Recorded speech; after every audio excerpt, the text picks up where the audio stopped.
नमस्कार दोस्तों, दूरस्थ एवं मुक्त शिक्षा और संस्कृति की आवाज ये है उत्तराखंड मुक्त विश्वविद्यालय का community radio hello Haldwani 91.2 megahertz की फ्रीक्वेंसी पर आप इसे सुन पाते हैं। श्रृंखला चल रही है मेरे हिस्से का पहाड़ और किस्सा गो हैं प्रकाश उप्रेती। आज लेकर आए हैं बहुत विलंब के साथ श्रृंखला का 43वां भाग, दीदियों का फोटो खिंचवाना और सुंगनाथ का कौतिक। बहुत ही सुंदर यादें प्रकाश ने हर बार की तरह साझा की हैं। देर न करते हुए आइए सुनते हैं आज का किस्सा प्रकाश उप्रेती की जुबानी। नमस्कार दोस्तों, मेरे हिस्से का पहाड़ श्रृंखला की अगली कड़ी।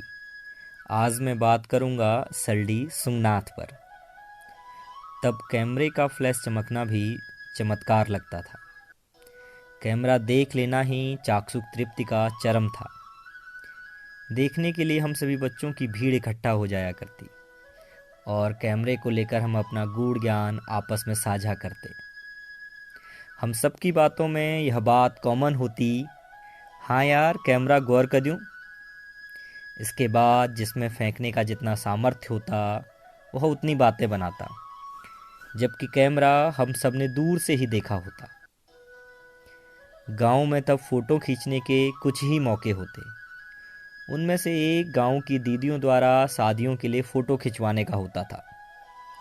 एकदम चटक रंग के में फ़ोटो खिंचवाना, जिसमें अक्सर पीछे का बैकग्राउंड हरा, नीला और आसमानी होता था। फ़ोटो एकदम सावधान की मुद्रा में खिंचवाया जाता था। उसमें कोई भाव या पोज नहीं होता, बस एक पूरा फ़ोटो आना चाहिए, इतना काफ़ी होता था।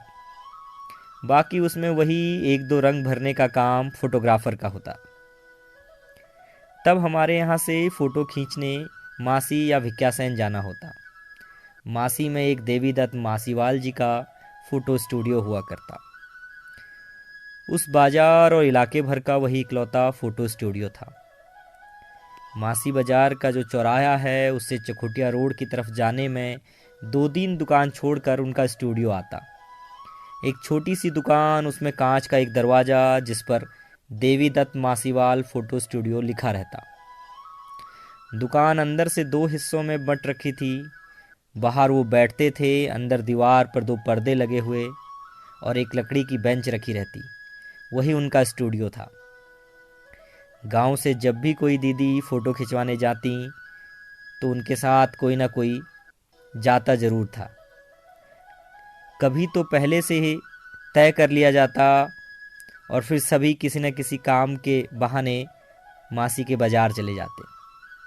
उसी में फ़ोटो खींचने वाला काम भी हो जाता। फ़ोटो एक को खिंचवानी होती, लेकिन उत्सुकता जितने गए हुए हैं उन सब में होती थी। जब तक अंदर फ़ोटो खींच रही होती तब तक हम बाहर लगी कुछ फ़ोटो को निहारते हुए उनमें खुद को देख रहे होते। जिस भी दीदी को फ़ोटो खिंचवानी होती उनका रास्ते भर में एक ही तकिया कलाम होता, छी यार फ़ोटो खींचे हैं मगर शर्म लागे। सब उन्हें चिढ़ाते रहते। फ़ोटो वाला खींचने के बाद 15 से 20 दिन का समय देता। कहता फलाने दिन आ जाना, नहीं तो तुम्हारे गांव का कोई आएगा तो उसके हाथ भेज दूंगा। 15-20 दिन के बाद सावधान अवस्था वाली जब फ़ोटो आती तो उसे देखने की अति उत्सुकता रहती। अपने को ही फ़ोटो देखने का अद्भुत आकर्षण होता। फ़ोटो कुछ सहेलियों को ही दिखाई जाती, बाकी लोग तो उन्हें देख भी नहीं पाते। इधर फ़ोटो मिली, एक झलक उन्हें देखा और फिर सीधे संदूक में छुपा दी जाती। फ़ोटो का ठिकाना ताले वाला संदूक ही होता था। एक बार ईजा और मैं मासी के कौतिक में गए हुए थे। ईजा कहीं भी जाए तो मैं पीछे से लग जाता। अगर साथ नहीं ले जाती तो ज़मीन में सर पटक देता। इस सर पटकू जिद के सामने ईजा झुक जाती और गुस्से में ही सही साथ में ले जाने को तैयार हो जाती। उस दिन भी जिद करके चल दिया। ईजा को कौतिक का इतना कोई शौक़ नहीं था। उस दिन जाना मजबूरी थी। एक बुआ जी ने दिल्ली से कुछ सामान भिजवाया हुआ था। सामान जिनके हाथ भेजा उन्होंने जवाब दिया था कि वो सामान लेकर कौतिक में आएंगे, वहाँ आकर ले जाना। मासी में तब बहुत बड़ा कौतिक लगता था। उस कौतिक को सल्डी सुंगनाथ बोलते। कई गांव के नंगर निशान वहां आते। पूरी मासी बाजार देखने लायक होता। बाजार खत्म होने के बाद जो आगे तप्पड़ है उसमें सफ़ेद बैलों की जोड़ियां बिकती। पूरे बाजार का ऐसा दृश्य होता जो कभी आंखों से ओझल नहीं हो सकता था। पूरा कौतिक देखने और सामान ले लेने के बाद जब हम घर को आने लगे तो इज़ा के मन में पता नहीं क्या ख्याल आया। मुझे फ़ोटो स्टूडियो ले गई। देवी दत्त जी से कहा इसकी एक अच्छी सी फ़ोटो खींच दो। देवी दत्त जी हमें बूबू के कारण जानते थे। उन्होंने तुरंत एक फ़ोटो खींची और ले जाने का दिन बता दिया। ईजा और मैं फिर वापस आ गए। घर में तब मेरे बाल काटने की बात चल रही थी। शायद ईजा के मन में यही ख्याल हो। उसके बाद के दिनों में तो छोटा कैमरा कुछ लोग खरीद लाए थे। खासकर दिल्ली या मुंबई में जो लोग अच्छी नौकरी करते, वह जब किसी की ब्याह बारात में गांव आते तो नेगेटिव लगाने वाला कैमरा ले आते। तब कुछ फ़ोटो हमारी भी खींच जाती थी। फ़ोटो तब खींची जाती लेकिन देखने को अगले साल ही मिलती। फ़ोटो खींचकर वो वापस शहर चले जाते। वहीं नेगेटिव धुलता और फ़ोटो बनती।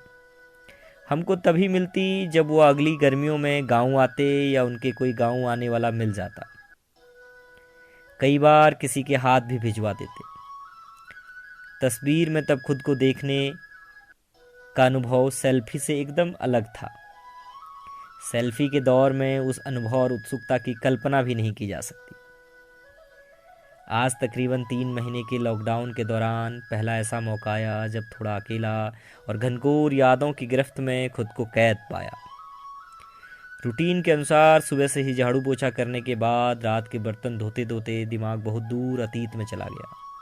स्मृतियाँ पुरानी यादों को लगभग धकेलते हुए आंखों के सामने ले आईं। ऐसे में कुछ पुरानी फाइलें देखने लगा तो उनमें अंतर्देशी पोस्टकार्ड और एक एल्बम हाथ लगी। उसने तो मूड को एकदम बदल ही दिया। उनको अलटते पलटते देखते हुए यादों के सागर में डूब गया। तब से एक स्थायी उदासी और अकेलापन का एहसास घर कर गया। बहुत कुछ के बाद भी आज कुछ लिखने पढ़ने का रत्ती भर मन नहीं है। अक्सर ऐसा कम ही होता है। हर परिस्थिति में ढलने और स्थितियों से उभरना सीख चुका हूँ, पर आज उस फोटो को देखा तो यादों का सागर हिया भर आया। तो दोस्तों, फोटो के इस किस्से को आपने सुना प्रकाश की जुबानी। कैसा लगा आपको आज का ये एपिसोड और अपनी तमाम सारी यादें जो आपको याद आई होंगी? तो अगर आपको ये किस्सा पसंद आया हो तो अपना फीडबैक हमें ज़रूर दीजिएगा हमारे यूट्यूब चैनल पर, हमारे फेसबुक पेज पर और हमारी मेल एड्रेस पर। हमारा मेल आईडी है hellohaldwani91.2@gmail.com। दोस्तों, हेलो हल्द्वानी रेडियो एक कम्युनिटी रेडियो है जिसकी पहुंच रेडियो में केवल हल्द्वानी शहर तक है। लेकिन अगर आप दूर दराज पहाड़ों में या देश के किसी भी हिस्से में इस रेडियो को सुनना चाहते हैं तो गूगल प्ले स्टोर में जाकर हमारे हेलो हल्द्वानी ऐप को इंस्टॉल कर सकते हैं और सुबह 10:30 बजे से लेकर शाम 4:30 बजे तक 6 घंटा हमारी रेडियो सभा सुन सकते हैं। दोस्तों, अगर आप दिन में समय नहीं निकाल पा रहे हैं तो हम अपनी रेडियो सभा का दोहराव भी करते हैं। शाम 5 बजे से लेकर रात 11 बजे तक भी आप हमारे कार्यक्रमों का लुत्फ उठा सकते हैं। तो इसी के साथ प्रकाश के साथ में अपनी रेडियो मित्र सुनीता भास्कर को दीजिए इजाजत। नमस्कार।